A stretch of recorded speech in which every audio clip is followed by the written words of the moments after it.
Like, people really thought that he wrote that album for you and that you stole his flow and everything like that? I don't know why they would say that. And he even replied on it.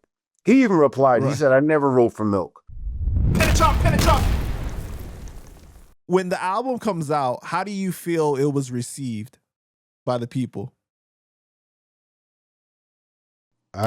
It's when the album comes out, I'm so busy traveling that I don't know. I'm still promoting it while it's out.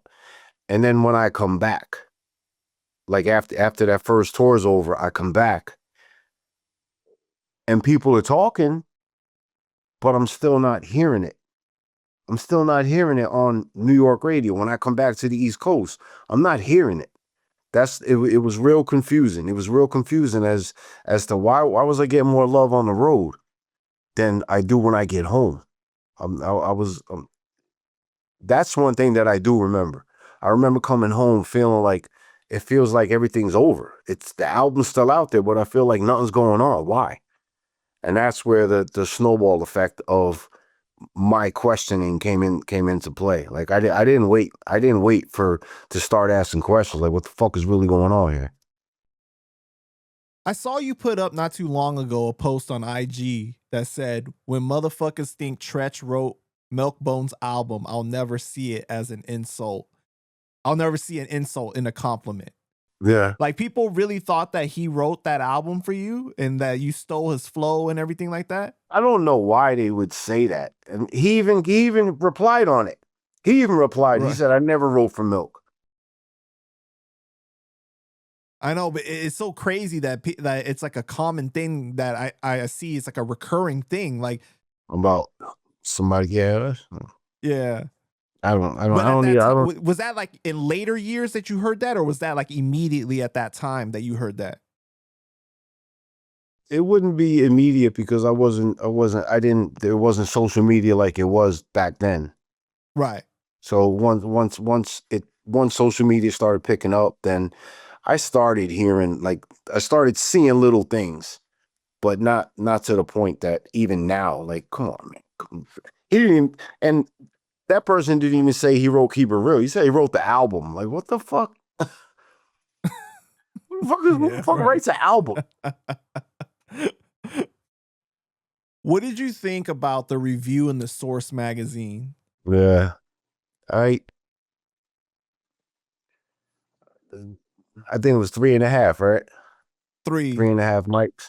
Three mics, yeah. No, they only gave you 3, which was like harsh.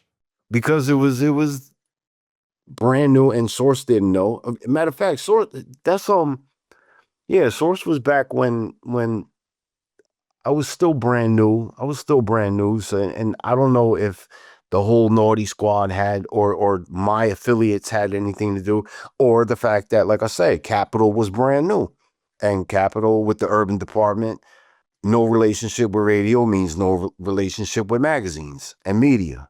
It's all full circle with the uppers, the media, all the media up there. It's that whole triangle. If you don't have the relationship, it doesn't matter. Or if you're not paying for it. What's so crazy in that review, though, is that they literally say if the record company has any sense, they will let the man from, New Jersey just rhyme and refrain from promoting him as the Caucasian sensation or anything similar. Why? Because Miilkbone has got skills, lyrics, flows, and punchlines. You really think that they were trying to market you as a white rapper? Yeah, I remember that. No, I don't think so. I think no, I don't. I think they used it as the gimmick. I think they used it as the gimmick for the same reason that, because there was no M.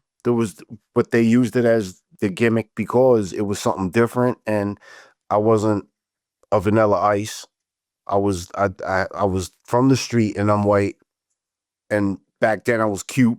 So they were looking at every little.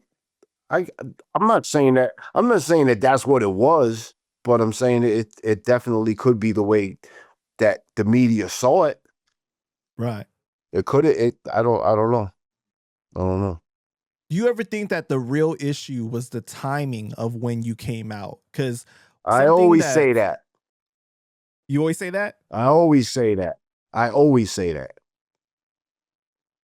Every fucking time that somebody's that I'm not the only one that says it. That I was always ahead of my time. Like something with the timing, it always been fucked up. Like if I do something, it's so great if I did it a little bit later. I don't know. It's just it's just the way everything fucking worked out. Everybody says always ahead of your time. You're always ahead of your time. I don't want to be ahead of my time. Why can't I be on time for once? Right.